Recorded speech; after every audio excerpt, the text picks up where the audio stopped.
Hi everybody, I'm Rand Hoppe. I'm one of the co-founders and a trustee of the Jack Kirby Museum. And I'm Tom Kraft, also one of the trustees, not a co-founder. That's right. So welcome everybody. We're just here to talk about what the Jack Kirby Museum is, and yeah.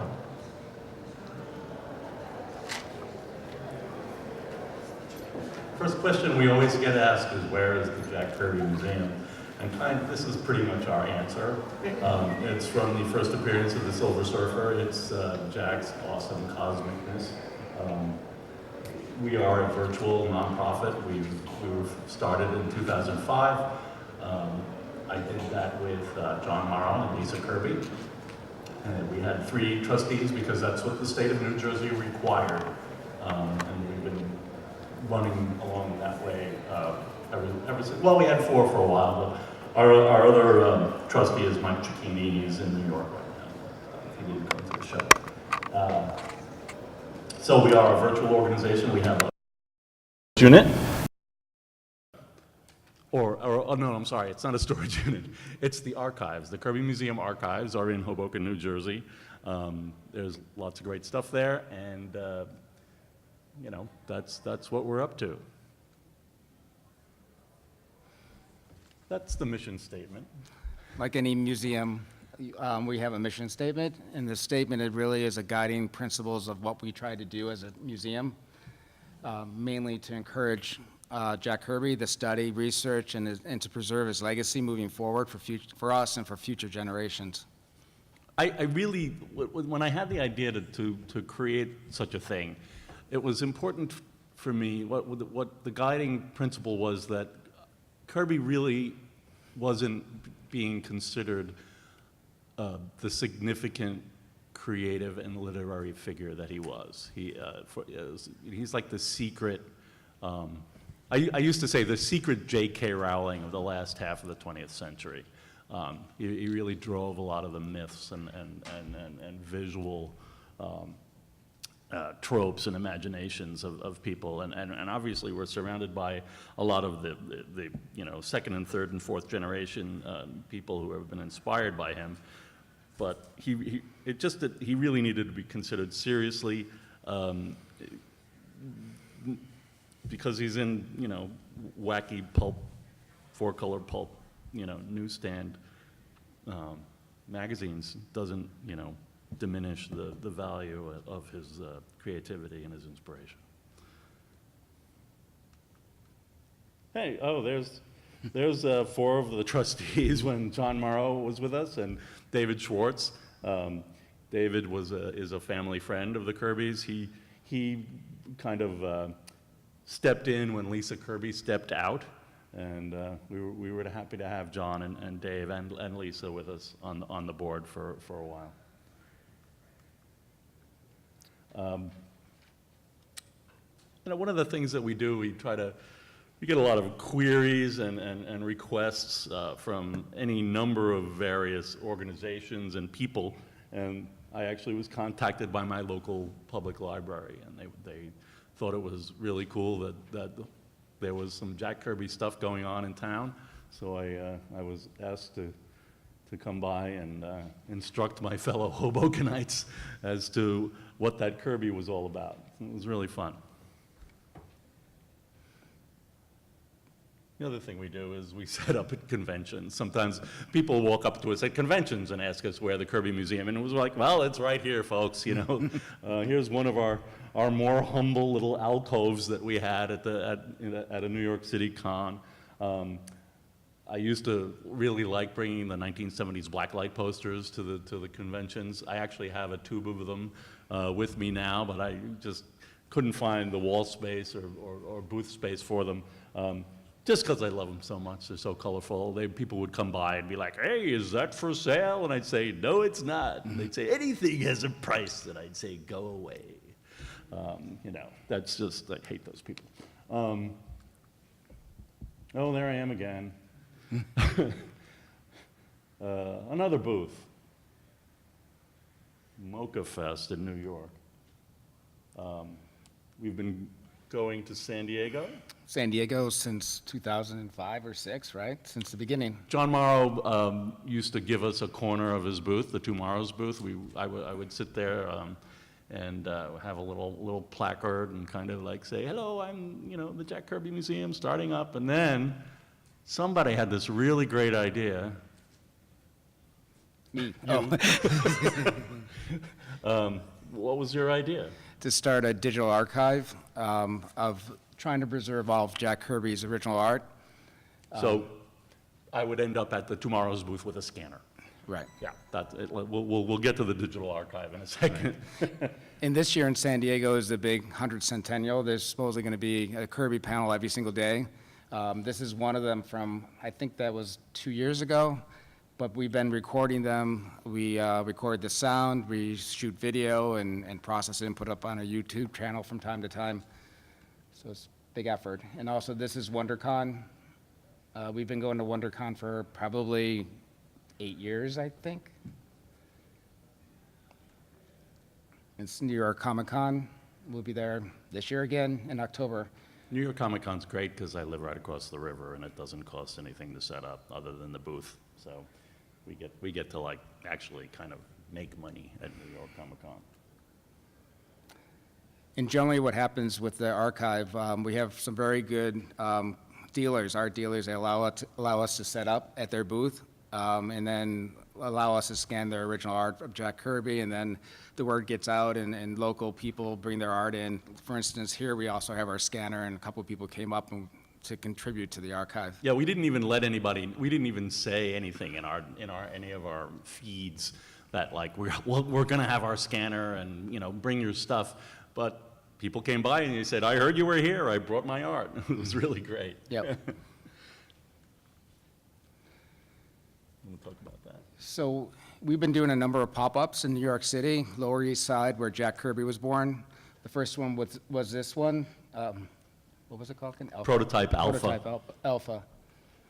It was a part of a larger project that was kickstarted, where they gave us a week in a storefront on Delancey Street.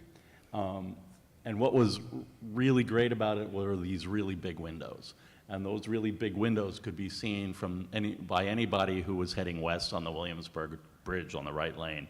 So we actually had a few people when we were there walk in and go, I was just up on the bridge, I couldn't believe Galactus, what's going on in here?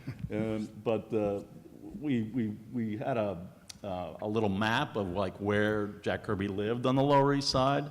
We had a reproduction of Street Code, the 10-page autobiographical story, the only explicit autobiographical story that Kirby drew. We had that, and then we had some other wonders like a huge Dream Machine image. We kind of designed the whole show kind of on the fly. Yeah, assembled it all. And we assembled it ourselves.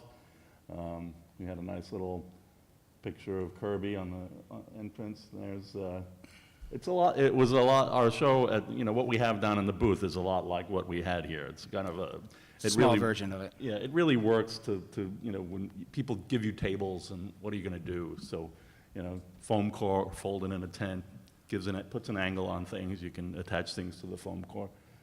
We had a number of events. People talking about Kirby, taking various angles on it. For a week-long thing, it was chock full of stuff. It was a big hit. We discovered Kirby actually lived on Delancey Street for a few years, or at least was mentioned in the census, living like 3 buildings away from where we were. And we had like one guy who was a designer come in, I can't believe Kirby lived in my building.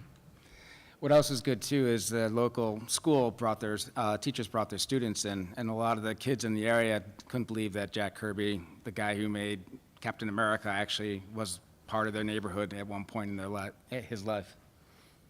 And then after that, our next pop-up, we called it Comics Combatives. Really just kind of focusing on the violence and kind of combat aspect of his work, if there's one thing that he's known for, is fight scenes and choreographed fight scenes. He experienced a lot of street fighting himself, really took to like trying to figure out how to be a better street fighter. He took boxing at the boys club when he was growing up. He was in judo classes when he was in the service in World War II. And I think that really shows in his work, his choreography and his use of kind of some of the Milton Caniff, like, you know, leading your eye through the panels, artwork that he would use, but he would use it with this, you know, Captain America and Batroc going at it, and it was just incredible. So we had a nice little storefront museum for 3 weeks. Kind of a unique display style. We had all printouts of work, of the original art, the photocopies, the printed work. It was all focused on combat, so we tried to take different parts of his life, different periods, and organize everything by that.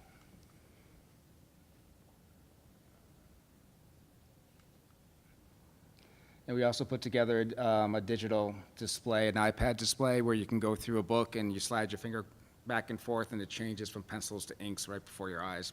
And you can flip through the pages.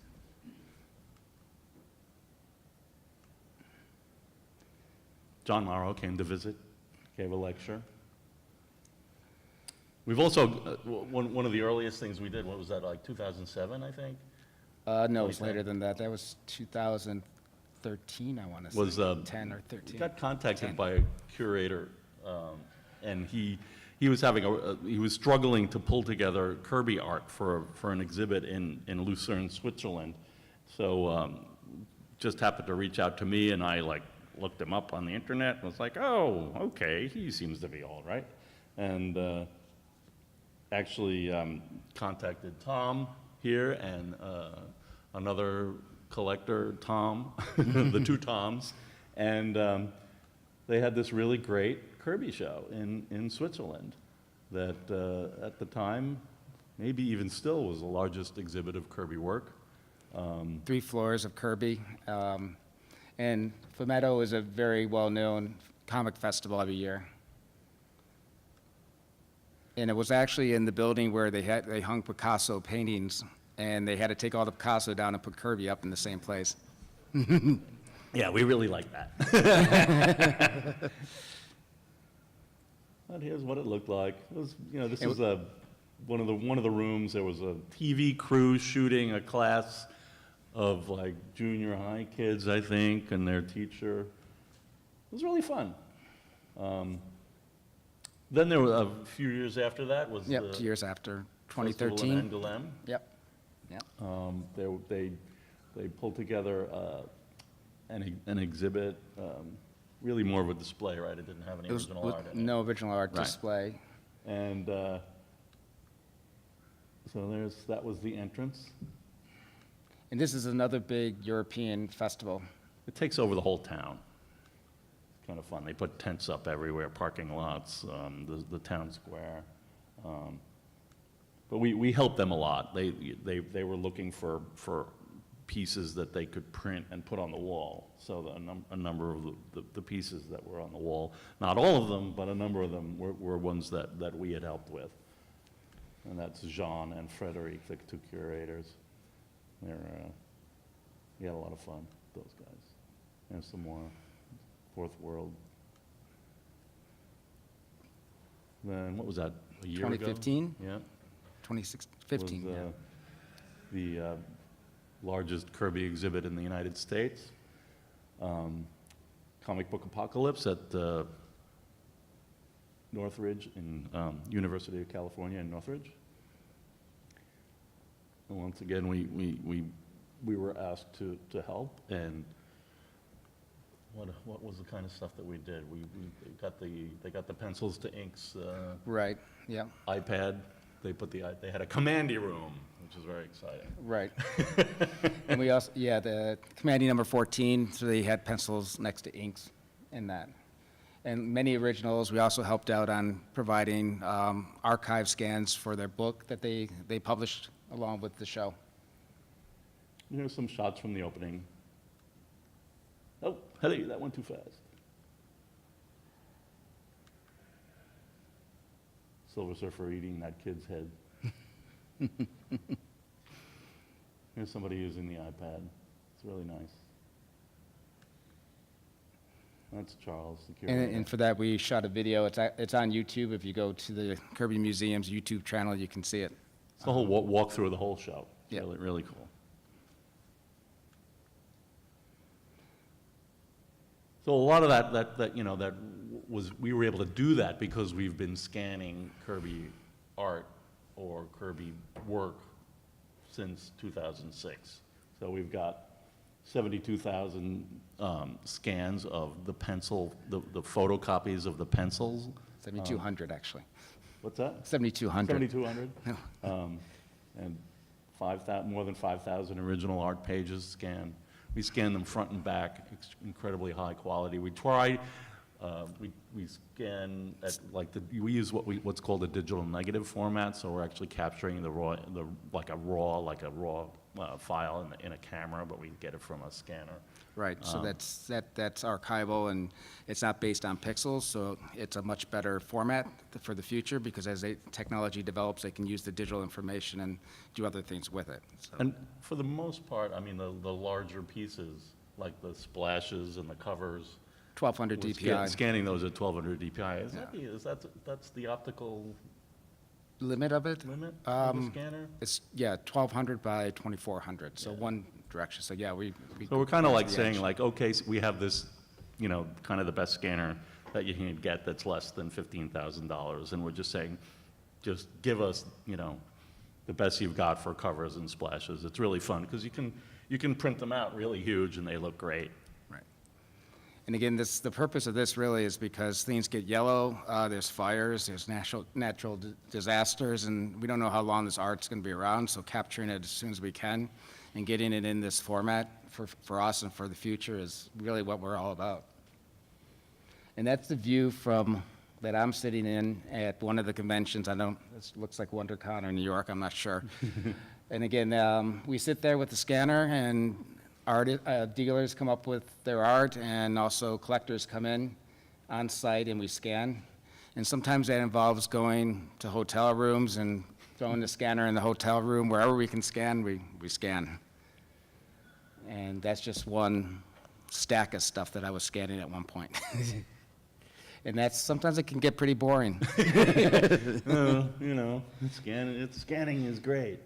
And we also go on location. In this case, I went out to see Joe Sinnott and his son Mark, and we archived all his original art a couple years ago. Saw this guy named Fantastic Frank, who's a big Kirby collector in Rochester, New York, scanned his stuff. And then we also have the photo, we have on loan from the Kirby estate all the original photocopies that Jack had done in the 70s from his house. As he finished something, he would just photocopy everything in this old photocopier and stick it in an envelope, and we have all the envelopes. And it's probably about 7,500 pages that it took us like over 2 years to scan it all. And this is just like a layout of just some of the photocopiers. You can see the printouts in our booth. I mean, Yeah. Sometimes we print them and we just print them. Sometimes we work on them and for the book, for the pencils and inks book, Right. you kind of work on it to make it Yeah. look better. Yeah, because these things are fading very quickly. They're old technology, so pretty soon they're not going to exist anymore. Or they're going to be so bad that it's going to be hard to work with them.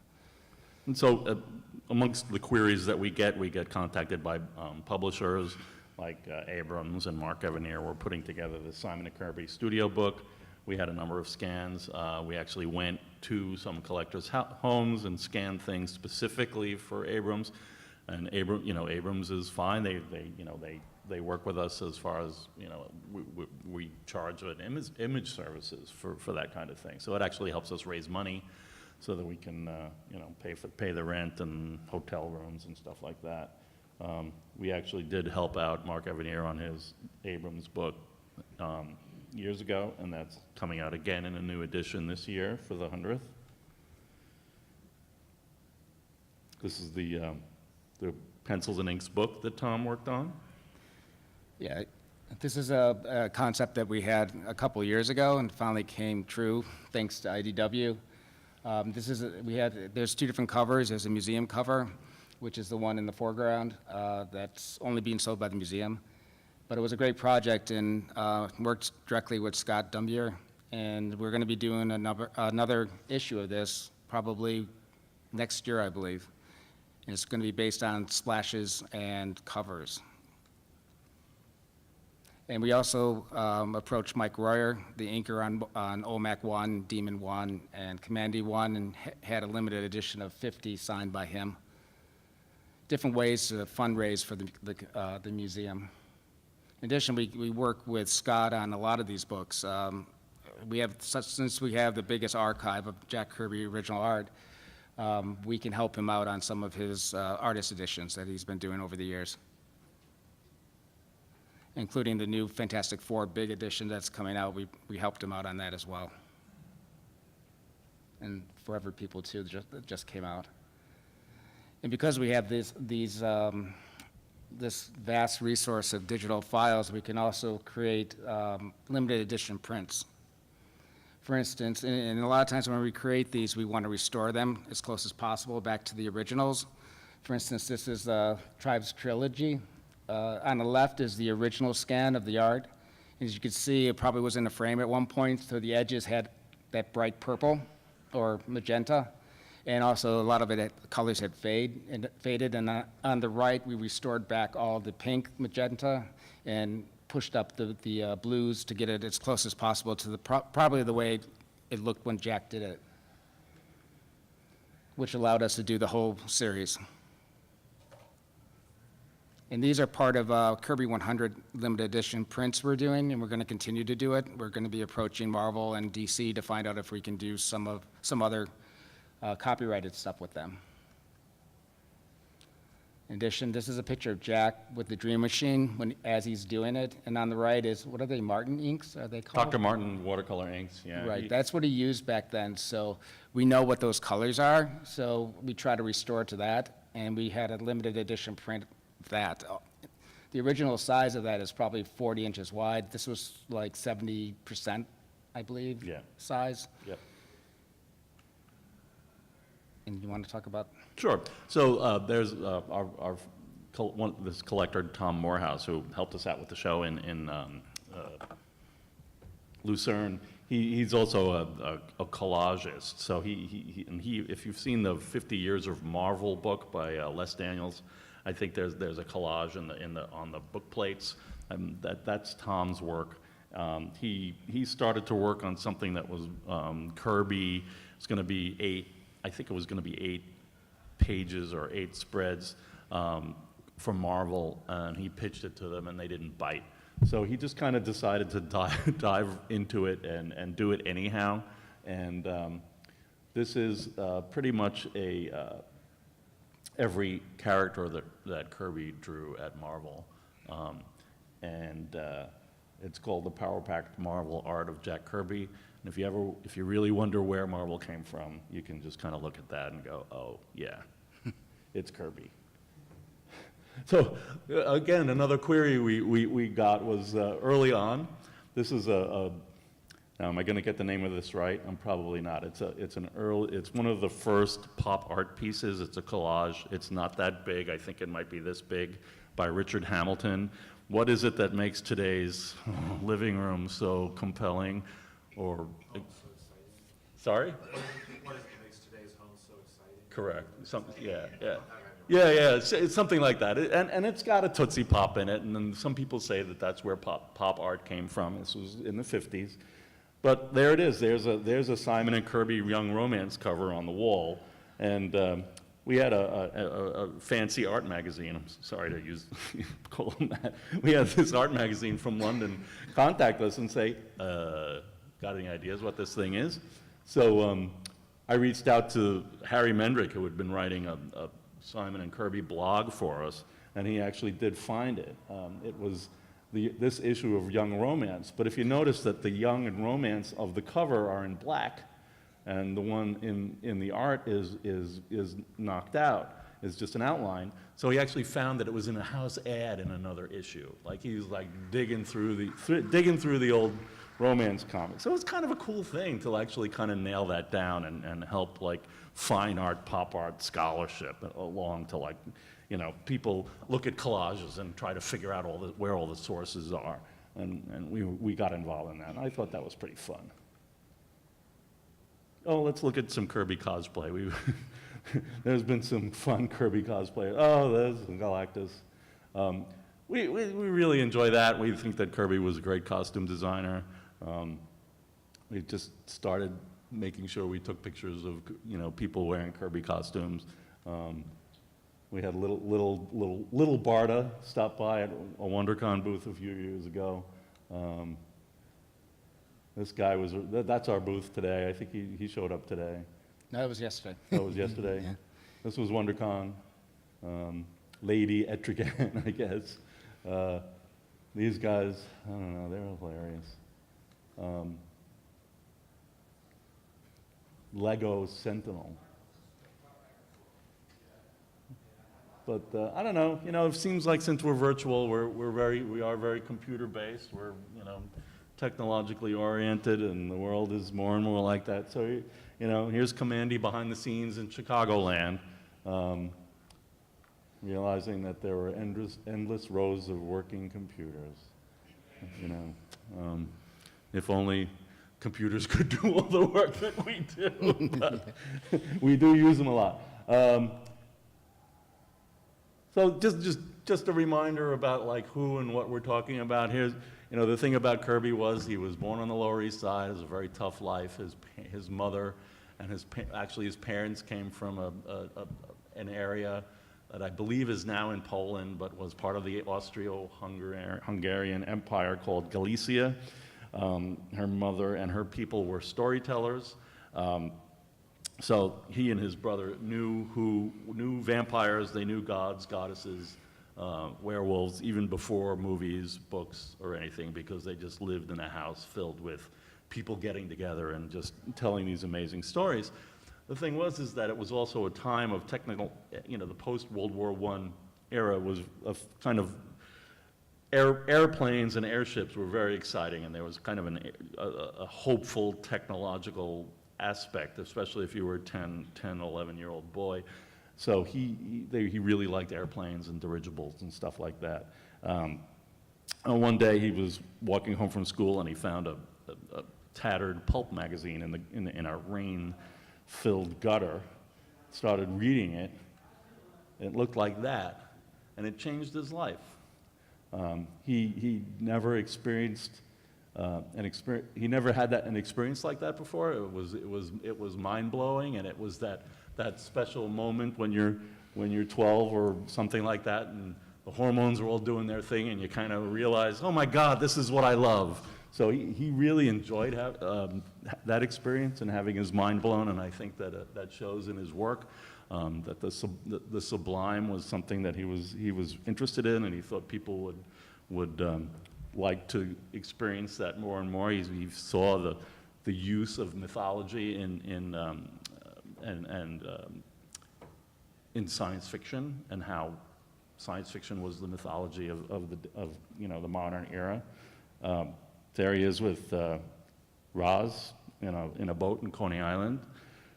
We wouldn't have Jack Kirby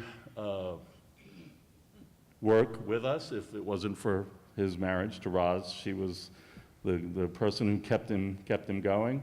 There they are in their home in Thousand Oaks on a hill, and you know, he really this was a Marvel Mania self-portrait that he did, and there he is again, another self-portrait. Just sitting at a board with a pencil and paper. And he, you know, just thinking of stories, answering, you know, thinking of questions and wondering what his answer might be to those questions. Just like that, you know, just incredible. Died in 1994, and you know, his work and his inspiration is still around us every day. That's our presentation. Does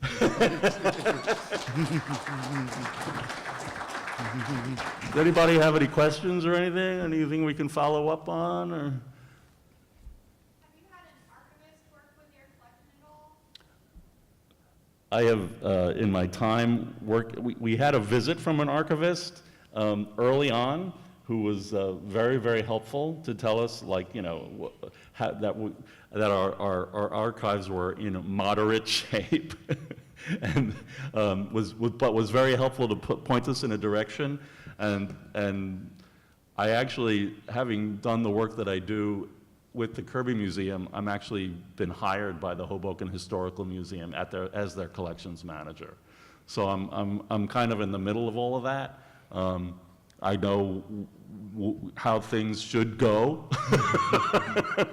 just whether we have the resources, the time, talent, and treasure in order to make the archive what it should be is just our biggest challenge. But yeah, we're in there in archive land.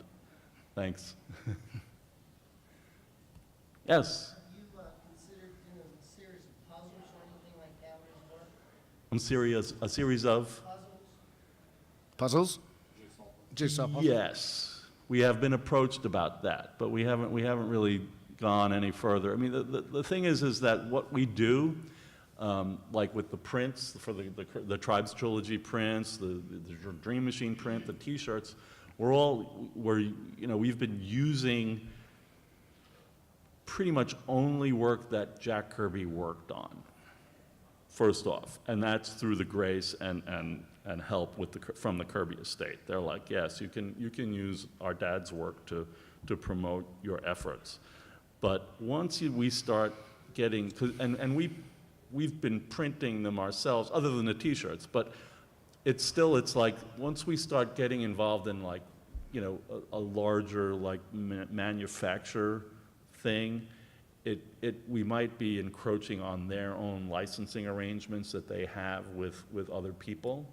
It's not that it's forbidden, it's just that it would make it, we would have to get involved in, you know, a little more, you know, contracting and legal stuff. And so we haven't really pursued that avenue. But, you know, it's possible. A Dream Machine would be a great puzzle. It would be. Yeah, that's our challenge right now, is really getting permission and getting, like, from Marvel and DC. And with them, we have to have everything presented, and it's a process that we have to go through. Is the collage that you showed something that you have manufactured in some way, or is that just an example? You said that someone had constructed a Kirby collage of all the characters that you worked on. Oh, well, yeah, That's an image that you have worked with? Yeah, we've printed that. We offer a print of that. We have a limited edition print of that collage. And we're transformative, is that more? Yeah, exactly. I went for the transformative angle on it and just was like, I'm gonna print 32 of these. What, you know, what, you know. Yes? I was wondering, what kind of stuff that you haven't found yet? Like, is there anything you're looking for, or anything you haven't found a scan yet that you know of? Like, There's lots of stuff that there's so tons much. of stuff. Yeah. Well, our goal really is to literally scan everything we can. Doesn't matter, even stuff that he did layouts on, that, like some of the later Marvel pages from Strange Tales and so forth, he just did layouts. But you can see his notes, you know, margin notes and all that. For historical reasons, we try to archive everything that we can get our hands on. thinking about these unicorns out there that you're looking for. Well, Fantastic Four #1 would be nice, but I don't think we're going to find it. Like we just had a moment today with a kind of a guy we've known but haven't been in regular contact with, who came up and said, oh, you know that woman with the gun and the colors? Well, I own that, and I'm going to send you a great picture of it. We're like, we finally know who has it, you know. And it's surprising to me that in talking with John Morrow over the years that it didn't come up that you know David had that thing. So so that just keeps happening and keeps happening. And sometimes things happen and because we make, well, they just happen at the same time, like you're looking for, there was this one piece that I found the photocopies in the photocopy collection, and I couldn't figure out what the heck it was. And at the same time, over in internet group land, we're talking about stuff, something that somebody saw at the DC offices being inked by Wally Wood. And it just like merged together, that it was these 2 pages from the Someday Funnies, which Wally Wood did not ink, Joe Sinnott inked, but this guy at DC swears he saw Wally Wood ink it. So, but it was really funny that it was just like, we're like circling around this same thing at the same time, and it just like popped, and it was suddenly like, oh, it's that, you know, it was really, but that's just, And then a couple years later, we found it in a private collector's collection. Yeah. The 2 pages. Yeah. So It just- strange things just pop it up just all the keeps time. happening, like the queries, right? You know, the emails, you know, we get, people have strange things that they just send us, and, you know, we follow it through, and sometimes they're really pretty amazing, and one I can't even talk about, you know? And I wish I could. But it's really, that's part of the joy of it, really, to just know that you're looking for stuff, and that people know that you're looking, and then they send something your way, and you really end up in some looking and dealing with some really cool Kirby stuff. I would say that nowadays, the cadence of finding new stuff is diminished after 5,000 pages.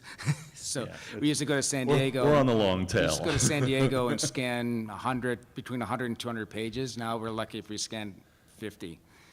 So really, our efforts are now really going to private collectors' homes, lugging our scanners around. Like we were just at WonderCon, and we made the rounds to 2 different collectors and with our scanners, and scanned about 50 pages. So that's pretty much where our scanning is going right nowadays.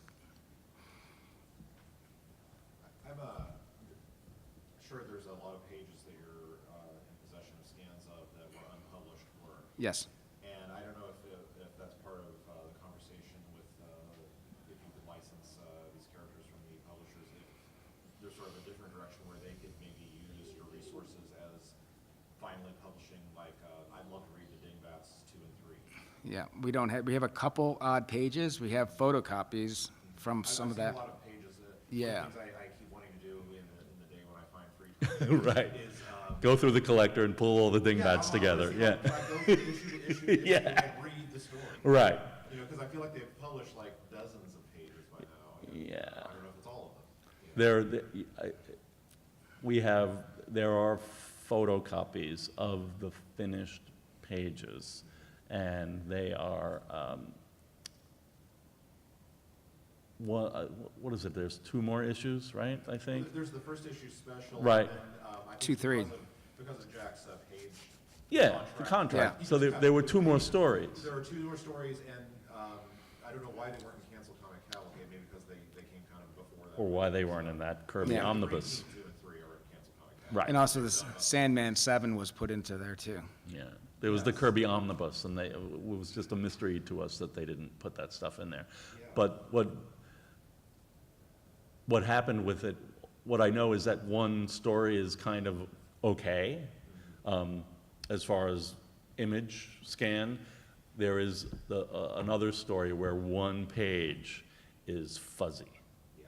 So it's like, we could do something, but that fuzziness is gonna drive people nuts, you know? I'm sure if it even got all the way to being fully inked. Or if it- Oh, and it's all inked and lettered, yeah.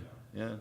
Which is a funny thing to think about for a thing that doesn't even get published. that That's kind of right. effort Well, went into it, you know. and we did help out DC with being the Days of the Mob and the Spirit World stuff. And that was, because they worked with John Morrow on that, and John asked us to help out. So there were scans that we had of art and photocopies that pulled it together, and we're always amenable to doing something, you know, it's just, Yeah, because I'd love to read like Soul Love or True Divorce cases and things that work of that nature that Yeah. we never got to see. right. And we see them piecemeal, but we don't get to read them as That's right. as organic stories. Right, Right. that's right, yeah. I know. But I'm not sure there's an interest in it either. That's kind of the joy of being a museum, that you can like kind of just kind of do something because it makes literary cents, you know, or, you know, to treat. I'm sorry, commercial. Yeah, commercial, yeah, I mean, and, you know, DC, I mean, these guys and the publishers, I mean, they're the direct market. I mean, you know, it's like, what do they have to get? Sales of 2,000 to make it worthwhile or something? Yeah, there's a minimum amount that you have to do in order to even be considered, so it's hard for us to even try to pull something together like Yeah, that. I was imagining that would have you folded into a larger. Yeah. Yeah, right, Where it's piggybacking onto. Right. Yeah.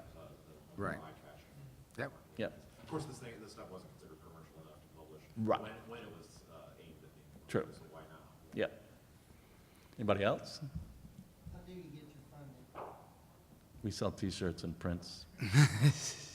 We used to have a membership program that offered, what happened was when we founded the museum, Lisa Kirby had a stack of posters, and she just was like, look, take these posters and use them as membership premiums and help, you know, it can help you raise monies. And we did that, and we actually kind of had a membership-only web section of our website that didn't really work very well. It was whatever.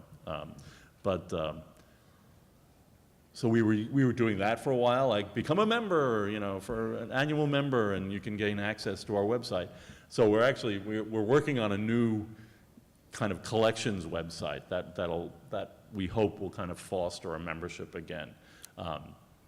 Right now, we're in the midst of our 100 Days of Kirby centenary campaign and celebration, where we have kind of a Kickstarter bunch of, you know, levels of support that we do kind of, you know, we do say that, you know, after $50 you become a member, and then, you know, if when we have an event, or if you want to buy something on our web store, let us know, remind us that you're a member, and we'll cut you a deal on the web store stuff. But that's pretty much it. We haven't gotten any grants or, you know, anything like that.